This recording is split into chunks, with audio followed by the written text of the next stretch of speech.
प्रधानमंत्री जी, आरक्षण इतना बड़ा मुद्दा इस बार कैसे बन गया? आप तो माइक्रो चिप्स और मैन्युफैक्चरिंग इस पे बात हो रही थी, लेकिन आपको बार बार हम आरक्षण पे बात करते हुए क्यों देखना पड़ रहा है? मुझे नहीं करना पड़ रहा है, मुझे सचेत करना है मेरे एससी, एसटी, ओबीसी और अति पिछड़े भाई बहनों को, क्योंकि इनको अंधेरे में रख करके ये लोग लूट चला रहे हैं।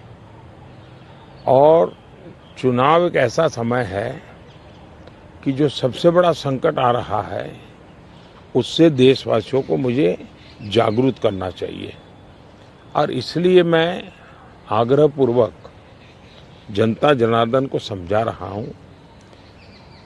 क्योंकि ये दो चीजें हो रही हैं। एक, भारत के संविधान की मूल भावना का हनन हो रहा है, संविधान की मर्यादाओं को तार तार कर दिया जा रहा है, और वो भी अपनी वोट बैंक की राजनीति के लिए।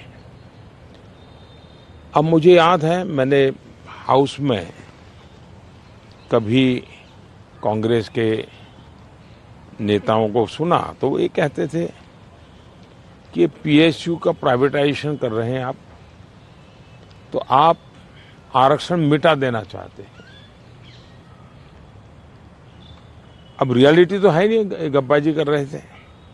लेकिन मेरे सामने आया कि जो लोग इतने बड़े दलितों के हितैषी अपने आप को कहते हैं, आदिवासियों के हितैषी कहते हैं, वे हकीकत में उनके घोर दुश्मन हैं। इन्होंने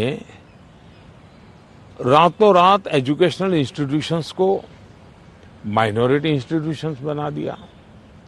माइनॉरिटी इंस्टीट्यूशन बना दिया तो उन्होंने आरक्षण उसमें खत्म कर दिया।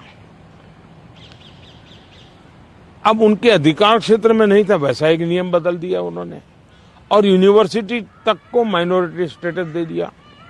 अब दिल्ली में ही जामिया मिलिया जो यूनिवर्सिटी है, उसको उन्होंने माइनॉरिटी बनाते, उसमें सारे आरक्षण खत्म हो गए। एडमिशन में भी नहीं, नौकरी में भी नहीं। और बाद में तो चीजें उभर करके आई कि करीब करीब 10,000 ऐसे इंस्टीट्यूशंस हैं जिसको इस प्रकार से आरक्षण के जो एससी, एसटी, ओबीसी का अधिकार था वो पिछले दरवाजे से उसको छीन लिया गया है, संविधान की पीठ में छोड़ा भोंका दिया है। बाबा साहब आम्बेडकर ने जिस सपने से ये व्यवस्था खड़ी की थी उसको इन्होंने वोट बैंक के लिए गिरवी रख दिया है। तो ये एक चिंताजनक बातें मेरे सामने जब आई, तब मुझे लगा कि मेरा दायित्व बनता है कि मैं देश को अवगत। इतने में इनका मैनिफेस्टो आया। इस मैनिफेस्टो ने और चौंका दिया, और इसलिए मैंने पहला मैनिफेस्टो देखते ही मेरा पहला कमेंट था कि ये मैनिफेस्टो पर मुस्लिम लीग की छवि है। तो 2-3 दिन तो उनको लगा कि इसका जवाब देने की जरूरत नहीं है, ये अपने आप ही बात खत्म हो जाएगी।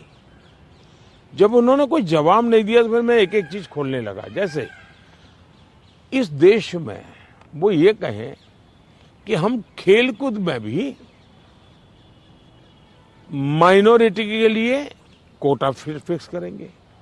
आज पंजाब के मेरे बच्चे जो खेल जगत के अंदर बहुत अच्छा कर रहे हैं, बंगाल के मेरे नौजवान फुटबॉल में बहुत अच्छा कर रहे हैं, उत्तर प्रदेश के हमारे नौजवान जो एथलीट्स में काफी अच्छा कर रहे हैं, अब वो अपनी जवानी उसमें खपा देते हैं। 10-12 साल की उम्र से लेकर के 25 पहुंचने तक ये लोग इतना तप करते हैं जी, तपते हैं, शरीर को तपाते हैं। खिलाड़ी ऐसा नहीं बनता है जी। और सुबह रात को नींद नहीं आती, सुबह 4 बजे उठ करके चले जाते हैं। अब कहते हैं नहीं, ये माइनॉरिटी के लिए कोटा होगा, तो ये मेहनत करने वाला मेरा नौजवान जाएगा कहाँ जी? उनका क्या होगा? दूसरा, उन्होंने कहा कि देश में अब जो टेंडर होंगे उस टेंडर में भी वे माइनॉरिटी के लिए आरक्षण करेंगे। मतलब ये हुआ कि आज मान लीजिए कोई कहीं पर बहुत बड़ा महत्वपूर्ण ब्रिज बन रहा है, उस ब्रिज में कौन ब्रिज बनाएगा? तो जिसके पास ट्रैक रिकॉर्ड है, जिसके पास संसाधन है, जिसके पास कैपेबिलिटी है, जो परफॉर्म कर सकता है, सारे उसकी जो रिक्वायरमेंट उसकी पूरी करता है, उसमें कंपटीशन होती है और कंपटीशन में जो निकलता है उसको टेंडर मिलता है।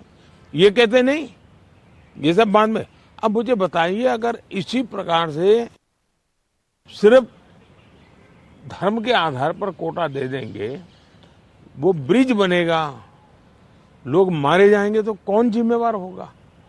क्या आप वोट बैंक के लिए आप आने वाली पीढ़ियों को भी तबाह करना चाहते हैं? तो ये ऐसे विषय थे जो कांग्रेस ने अपनी वोट बैंक की खातिर मैदान में उतारे। तब मेरा कर्तव्य बनता है कि मैं मेरे दलित भाइयों के अधिकार के लिए लड़ूं, मेरे आदिवासी भाई बहनों के अधिकार के लिए लड़ूं, मेरे ओबीसी पिछड़े भाई बहनों के अधिकार के लिए लड़ूं, और इसलिए मैं लड़ाई लड़ रहा हूं। तो ये जो परसेप्शन बनाया जा रहा है कि आप आए तो बिल्कुल आरक्षण ही खत्म कर देंगे, ये क्या, इस पर क्या बोलेंगे? इन्होंने ये पाप कर दिया है, उसके खिलाफ मैं बोल रहा हूं, इसलिए उनको झूठ बोलने के लिए ऐसी चीजें का उपयोग करना पड़ रहा है।